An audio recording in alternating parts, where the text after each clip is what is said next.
Good morning students, स्वागत है आप सभी का हमारे YouTube channel being smart with us में। आज से हम क्लास 11th की एनसीईआरटी शुरू करने जा रहे हैं। क्लास 11th की एनसीईआरटी शुरू करने से पहले मैं एक इंट्रोडक्शन क्लास लेना चाहूंगा। ये introduction class 5th, 6th, 7th, 8th, 9th, 10th, 11th, 12th किसी भी क्लास का बच्चा हो उसके लिए, सबके लिए बेनिफिशियल है। और इस क्लास का करवाने का मेरा ये मकसद है कि जिस भी बच्चे को अगर चाहे कुछ भी ना आता हो मैथ्स में, चाहे मैथ्स की एबीसीडी भी ना आती हो, अगर वो इस क्लास को देख के शुरू करता है और हमारी हर रोज जो क्लासें होंगी उनको हर रोज डेली देखते हैं तो उसका एक कॉन्सेप्ट बिल्ड होता जाएगा। और ये सोचने की जरूरत नहीं है कि 10th में मेरे अच्छे नंबर आए थे या नहीं आए थे। बिल्कुल बेसिक लेवल से स्टार्ट करवाया जाएगा और बेसिक से धीरे धीरे धीरे धीरे लेवल को बढ़ाते हुए पूरे सिलेबस को पूरा करवाया जाएगा। तो आइए शुरू करते हैं आज की इंट्रोडक्शन वीडियो। तो इंट्रोडक्शन, जब बात करते हैं, जब इंसान ने नंबर्स को गिनना शुरू किया, जब इंसान ने गिनती को शुरू किया तो कैसे गिनना शुरू किया इंसान ने? जो हमारे आदि मानव होते थे उन्होंने, जैसे कोई चीज होती थी, किसी जानवर को देखा, किसी आदि मानव ने, तो उसने देखा 4 जानवरों को, तो बताने के लिए पहले ये डिजिट नहीं था कि 4 जानवर थे, तो वो कैसे रिप्रेजेंट करते थे उन जानवरों को? ऐसे उंगली दिखा के कि ये इतने थे, इतने जानवर थे। या फिर जैसे उन्होंने किसी इतनी जानवरों का शिकार किया, तो जैसे उन्होंने किसी 2 जानवरों का शिकार किया और उनको खाया, तो जैसे ही उनको किसी को कन्वे करना होता था कि तुमने कितने जानवरों का शिकार किया, तो उनके पास ये बताने के लिए नंबर नहीं था कि मैंने 2 जानवरों का शिकार किया, तो वो उंगलियों पे दिखाते थे कि इतने जानवरों का शिकार किया। तो ऐसे ही जैसे जब 10 जानवर होते थे या 10 कोई भी चीज दिखानी होती थी तो 10 फिंगर से दिखा सकते थे उनको, लेकिन उससे ज्यादा अगर होते तो कैसे दिखाते?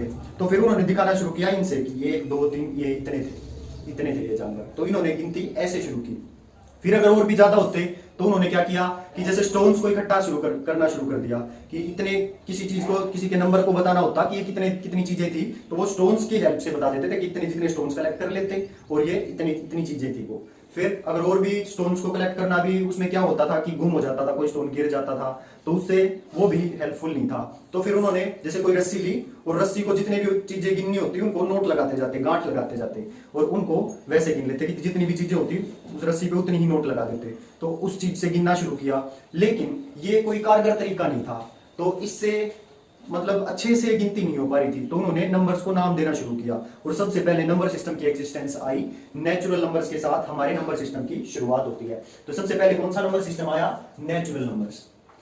तो सबसे पहले जो नंबर सिस्टम आया, first natural number, natural numbers. तो नेचुरल नंबर्स, तो उस नंबर सिस्टम को बाद में नाम दिया गया। लेकिन जब गिनती का आविष्कार हुआ तो कैसे गिनना शुरू किया? जैसे 1 को 1 2 3 4 इनको नाम दे दिए कि अगर ये इतने होंगे तो इनको हम 4 बोलेंगे।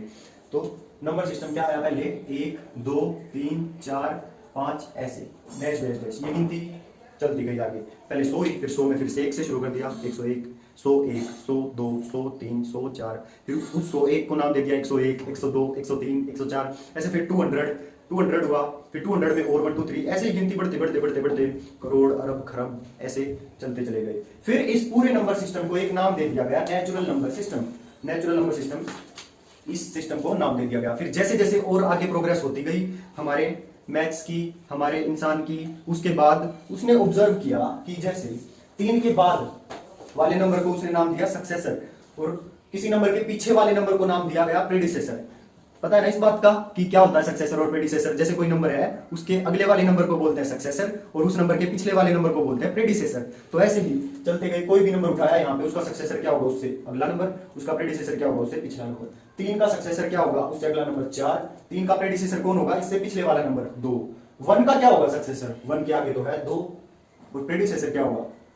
प्रेडिसेसर तो इसमें है ही नहीं, किसको नाम दे? 0 तो है ही नहीं नेचुरल नंबर में। जैसे एक जगह पर सारे घोड़े घोड़े घोड़े घोड़े हैं, सारे घोड़े खड़े हैं, तो वहां पे हम ये कैसे कहेंगे कि यहाँ पे बकरी भी है? बकरी तो होगी नहीं ना, क्योंकि बकरी तो वहां है ही नहीं। हम ये कैसे कह सकते हैं? अगर कोई हमसे पूछे तो कि क्या वहां पे बकरी है, तो हम कहेंगे कि नहीं है, क्योंकि वहां तो सारे घोड़े हैं। तो इसलिए वही काम इसमें है कि इसका प्रेडिसेसर 0 हो सकता है, 0, लेकिन 0 था ही नहीं ना उस टाइम तक, तो सिर्फ 1 2 3 4 5 ये सारी गिनती थी, 0 का तब तक आविष्कार ही नहीं हुआ था। फिर उन्होंने एक तो ये सक्सेसर प्रेडिसेसर वाली बात, और क्या कि जैसे ये इक्वेशन है x + 1 = 1, इस तरह की इक्वेशन को सॉल्यूशन नहीं दे पा रहा था वो, कैसे कैसे नहीं दे पा रहा था सॉल्यूशन। इस इक्वेशन का सॉल्यूशन मतलब x की वैल्यू क्या होगी, जो x की वैल्यू होगी वो इस इक्वेशन का सॉल्यूशन होगा। जैसे इसकी वैल्यू क्या होगी x 1 माइनस 1 क्या होगा, 0 होगा। 0 तो तब तक था ही नहीं नेचुरल नंबर में। तो जरूरत पड़ी इंसान को एक नया नंबर सिस्टम खोजने की, कि जो इस तरह की इक्वेशंस को भी सोल्व कर पाए। तो एक नया नंबर सिस्टम खोजा गया कि जिसमें ये 0 भी होगी, ठीक है। तो एक नया नंबर सिस्टम की खोज की गई जिसको नाम दिया गया whole number system, whole numbers. तो उसमें 0 को भी रख दिया गया इनके साथ कि चलो भाई, जो अगर पूरा का पूरा नंबर उसी नंबर में से घट जाए तो वहां पे आएगा 0, ठीक है। तो इस 0 को इस पूरे नंबर सिस्टम में इंक्लूड कर दिया गया, तो हमारा नया नंबर सिस्टम बन के आया 0 1 2 3 4 5 डैश डैश डैश इनफाइनाइट। इस नंबर सिस्टम में 0 को और इंक्लूड कर दिया गया, और 0 को इंक्लूड करके क्या नंबर सिस्टम बना 0 1 2 3 4 5, और इसको नेचुरल नंबर हटा के इसको नया नंबर सिस्टम नाम दे दिया गया होल नंबर सिस्टम। उसके बाद फिर देखा गया जैसे सारा काम ठीक चल रहा था, सारी चीजें सही हो रही थी, फिर से एक नई तरह की इक्वेशन टकराई कि जैसे ये x + 4 = 0 है। इस टाइप की इक्वेशंस का क्या सॉल्यूशन होगा। जैसे अब इसका सॉल्यूशन निकालने के लिए क्या करना पड़ेगा मेरे को, ये 4 इस तरफ प्लस में है, उस तरफ जाके क्या हो जाएगा माइनस में। तो x = -4, लेकिन नेगेटिव टाइप के तो नंबर मेरे पास थे ही नहीं, तो मैं इस इक्वेशन का सॉल्यूशन नहीं निकाल पा रहा था। तो फिर उस टाइम पे क्या करना पड़ा इंसान को, मैथमेटिशियंस को क्या करना पड़ा कि एक नए नंबर सिस्टम की खोज करनी पड़ी कि जिसमें इस तरह के नंबर्स का भी सॉल्यूशन हो पाए। समझ रहे हो ना कि नहीं इस तरह की इक्वेशंस का सॉल्यूशन देने के लिए ऐसा कोई नंबर ही नहीं था जिसकी शक्ल ऐसी थी कि जिसके आगे माइनस लगा हुआ, ऐसा कोई नंबर था ही नहीं मेरे पास। तो ऐसी इक्वेशंस का सॉल्यूशन देने के लिए फिर से नए नंबर्स का, फिर से इसमें नेगेटिव टाइप के नंबर्स को और जोड़ा गया कि जिसमें नेगेटिव टाइप्स के नंबर भी हो, जैसे 0 1 2 3 4 ये तो थे ही सारे डैश डैश डैश, इनके साथ इनमें कुछ नेगेटिव नंबर्स को भी जोड़ा गया जिसमें -1 -2 -3 डैश डैश डैश ऐसे नंबर भी थे। फिर ऐसी इक्वेशंस का भी निपटारा हो गया, ऐसी इक्वेशंस का भी सॉल्यूशन हमारे पास आ गया जिनका हम सॉल्यूशन दे पा रहे थे। फिर इनको भी एक नया नाम दिया गया कि अब ये तो ठीक है कि जैसे इनको नाम इसमें नेगेटिव नंबर्स को ऐड कर दिया तो इनको होल नंबर्स ही थोड़ी रख सकते हैं, तो इनको भी एक नया नाम दिया गया इंटीजर्स। तो नेचुरल नंबर्स, 3 चीजें हमने पढ़ ली, नेचुरल नंबर, होल नंबर क्या होते हैं और इंटीजर्स क्या होते हैं। अगर कोई पूछे कि नेचुरल नंबर क्या होते हैं तो ज्यादा इंग्लिश बोलने की जरूरत नहीं है, सीधा उनको बोल के बता दो कि natural numbers 1 2 3 4 5 6 7 8 9 dash dash dash, बस खत्म बात। अगर कोई पूछे कि होल नंबर्स क्या होते हैं, होल नंबर्स होते हैं 0 1 2 3 4, जिसमें नेचुरल नंबर्स में 0 इंक्लूड कर दो तो वो होल नंबर्स बन जाते हैं। तो समझ आया होल नंबर्स क्या होते हैं। उसके बाद इंटीजर्स क्या होते हैं, होल नंबर्स में नेगेटिव वाले नंबर और ऐड कर दो, 0 1 2 3 -1 -2 -3 डैश डैश डैश, ठीक है। तो ये होते हैं इंटीजर्स। अब बात आई कि ये तो ठीक था, इंटीजर्स तक ठीक था, सब कुछ सही चल रहा था, लेकिन उसके बाद फिर से हमें एक तरह की इक्वेशन मिली कि 2x + 3 = 0, ऐसी इक्वेशन मेरे को मिली। चलिए उस साइड लिख देते हैं।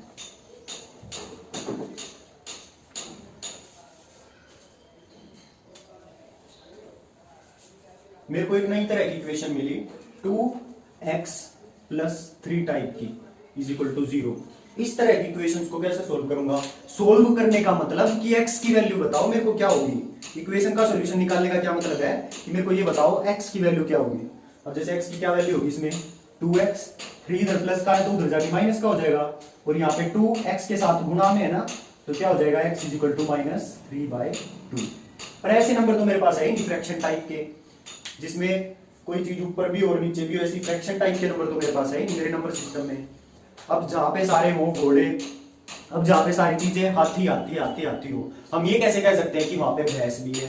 तो ये तो वो भैंस है, भैंस तो है ही नहीं हमारे पास, ऐसा कोई नंबर है ही नहीं। तो इसलिए हम क्या कहेंगे कि ऐसा नंबर मेरे नंबर सिस्टम में तो है ही नहीं। तो फिर से जरूरत पड़ी एक नई नंबर सिस्टम को लेके आने की। तो एक नई नंबर सिस्टम को इंट्रोड्यूस किया गया कि जिसमें ये सारे नंबर्स तो थे ही, साथ में इस तरह के नंबर भी थे, और उसको नाम दिया गया रैशनल नंबर। क्या नाम दिया गया, रैशनल नंबर्स। रैशनल नंबर्स, हाँ, इसकी डेफिनेशन इंपॉर्टेंट है। वे सारे नंबर जो p/q फॉर्म के होते हैं, मतलब न्यूमरेटर होता है उसमें कुछ, न्यूमरेटर मतलब ऊपर वाली चीज, और डिनोमिनेटर मतलब जो नीचे है उसको बोलते हैं डिनोमिनेटर। वे नंबर्स जो p/q फॉर्म के होते हैं, जहां पे q नॉन जीरो होना चाहिए, q जीरो नहीं होना चाहिए, और p और q क्या है, इंटीजर्स। ठीक है, ये रैशनल नंबर की डेफिनेशन है। The numbers which are of the form p by q where q is non zero and p and q belong to integers। मतलब कोई भी नंबर, यहाँ पे कोई भी इंटीजर आ सकता है, कुछ भी आ सकता है, 1 2 -1 -4 -3 कुछ भी आ सकता है। जैसे ये भी एक रैशनल नंबर है क्योंकि p और q ऊपर नीचे दोनों इंटीजर है ना, और नीचे जीरो नहीं है, तो ये भी एक रैशनल नंबर है। 3/4 ऊपर भी इंटीजर नीचे भी इंटीजर और नीचे जीरो नहीं है, तो ये भी एक रैशनल नंबर है। खाली 3 अब कोई नंबर है 3, उसके नीचे कुछ भी नहीं लिखा हुआ, तो ये ऑब्वियस है कि उसके नीचे 1 है। हमको दिखाई नहीं दे रहा, तो उसके नीचे 1 है, तो ये भी एक रैशनल नंबर है क्योंकि ये कैसा है 3/1 टाइप का। तो ऊपर भी इंटीजर है, नीचे भी इंटीजर है और नीचे जीरो नहीं है, तो ये भी क्या है, एक रैशनल नंबर। खाली जीरो। अच्छा, किसी नंबर के नीचे अगर कुछ भी ना हो तो उसके नीचे 1 ऑब्वियस है कि 1 है, तो ये भी ऊपर भी इंटीजर नीचे भी इंटीजर और नीचे जीरो नहीं है, ऊपर बेशक जीरो हो नीचे नहीं होनी चाहिए, तो ये भी एक रैशनल नंबर है। हर वो नंबर जो p by q फॉर्म का है और ऊपर और p और q जो ऊपर है और नीचे वे दोनों इंटीजर हैं और नीचे जीरो नहीं है, तो हम उसको बोलेंगे कि वो नंबर रैशनल नंबर है। कैसा नंबर है, रैशनल नंबर। अब आगे चलते हैं, तो रैशनल नंबर की समझ आ गया, मतलब ये सारे नंबर भी रैशनल नंबर हैं, ये सारे नंबर भी रैशनल नंबर हैं क्योंकि सबके नीचे 1 p by q फॉर्म के हैं सब, ये सारे नंबर भी रैशनल नंबर हैं। ठीक है, मतलब ये नेचुरल नंबर से बड़ा ये सारे होल नंबर में है, सारे होल नंबर में है ये नेचुरल नंबर, ये सारे होल नंबर ये सब इंटीजर में है, मतलब इनसे बड़ा होल नंबर नेचुरल से बड़ा और इंटीजर होल नंबर से बड़ा, और ये रैशनल नंबर इससे बड़ा। ठीक है, तो हम क्या कहेंगे कि सारे के सारे नेचुरल नंबर रैशनल नंबर में है और ये भी सारे रैशनल नंबर है, ये भी सारे रैशनल नंबर है। पर क्या सारे रैशनल नंबर नेचुरल है? नहीं, क्योंकि 3/4 नेचुरल नंबर थोड़ी है। मतलब जो बड़ा होता है ये इसमें, ये सारी चीजें इसमें है, पर ये सारा इसमें नहीं है, ये सारा इसमें नहीं है, ये सारा इसमें नहीं है। वही काम इंटीजर्स में, सारे के सारे नेचुरल नंबर इंटीजर में है, सारे के सारे होल नंबर इंटीजर में है, पर सारे इंटीजर नेचुरल नंबर थोड़ी है, -1 नेचुरल नंबर थोड़ी है, -2 नेचुरल नंबर थोड़ी है। समझ गए ना? तो मेरे ख्याल से समझ में आ गया होगा आपको ये सारी चीजें।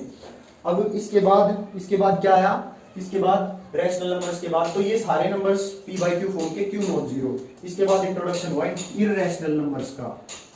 इररेशनल नंबर्स,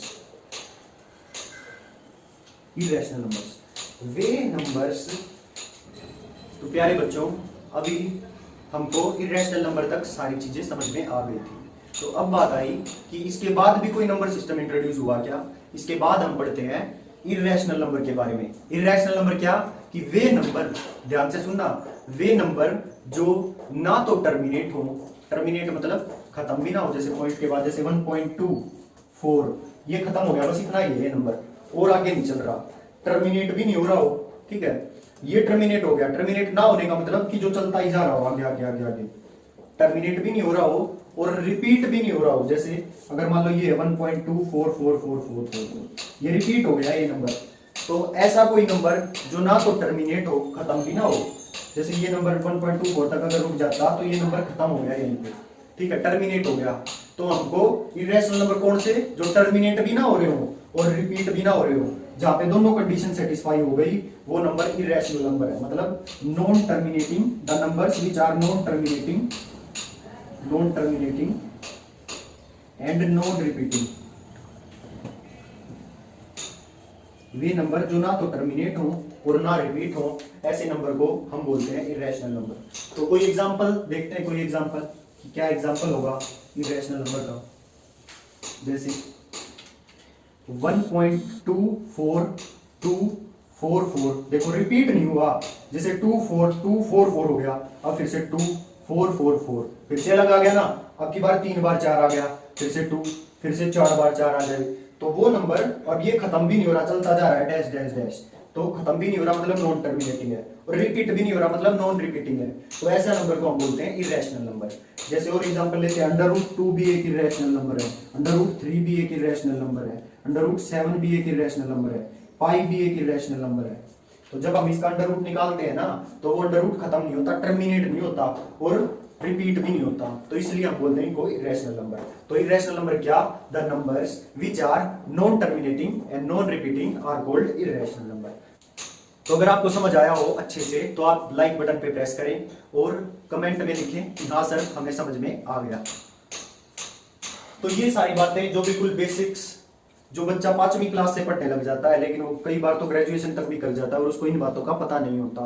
तो आपको भी अगर ना पता हो तो इस कॉन्सेप्ट को और अच्छे से प्रिपेयर कर लें और अच्छे से ध्यान से सीख लें, और अगर नहीं आता हो तो भी आप सीख सकते हैं। तो ये तो इन सभी नंबर्स को, इन सभी natural number, whole number, integers, rational numbers, irrational numbers, इन सभी नंबर्स को एक साथ कंबाइन करके एक नया नंबर सिस्टम बनाया गया। क्या? Real number system. Real numbers. Rational numbers तक तो हमने सीखा था कि जितने भी नेचुरल नंबर होते हैं वो सब रैशनल होते हैं, जितने भी होल नंबर होते हैं वो भी रैशनल नंबर्स में आते हैं, जितने इंटीजर्स होते हैं वो भी रैशनल नंबर होते हैं, जितने रैशनल नंबर तो रैशनल नंबर होते ही हैं। पर जो इरैशनल नंबर होते हैं ना, ये बिल्कुल अलग होते हैं। मतलब रैशनल बिल्कुल अलग चीज, इरैशनल बिल्कुल अलग चीज, और ये रैशनल और इरैशनल मिलके रियल नंबर सिस्टम बना देते हैं। तो रियल नंबर्स क्या? Rational, the all rational numbers and irrational numbers combine to form real numbers. सारे के सारे रैशनल और इरैशनल नंबर्स मिलके रियल नंबर सिस्टम बनाते हैं। तो ऑल रियल नंबर्स क्या? All rational numbers, all rational numbers and irrational numbers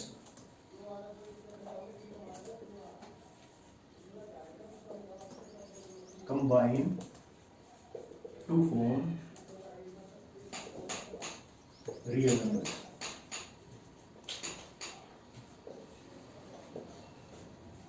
जितने रैशनल नंबर है और इरैशनल नंबर है ये मिलके रियल नंबर बना देते हैं। तो अगर मैं कहूँ कि सारे के सारे रैशनल नंबर और इरैशनल नंबर को अगर मैं मिला दूं एक जगह पे तो क्या बन जाएगा? Real number. तो इतना सब आपने जान लिया। तो प्यारे बच्चों, आज बस यहीं पर हम खत्म करते हैं आज की क्लास को, क्योंकि यहाँ पर एक बिल्डिंग, हमारे साइड में बिल्डिंग का कंस्ट्रक्शन का काम चल रहा है और यहाँ पे आवाज आ रही है वीडियो। तो बाकी हम कल से प्रोसीड करेंगे। आज के लिए बस इतना ही। आज का होमवर्क क्या है आपका कि आपको ये जो भी मैंने आज पढ़ाया है उस सब को लिखना है और उसी को एक बार रिवाइज करके आना है कल की क्लास में। तो कल हम दोबारा प्रोसीड करेंगे। तो आपका वीडियो देखने के लिए बहुत बहुत धन्यवाद। So thanks for watching.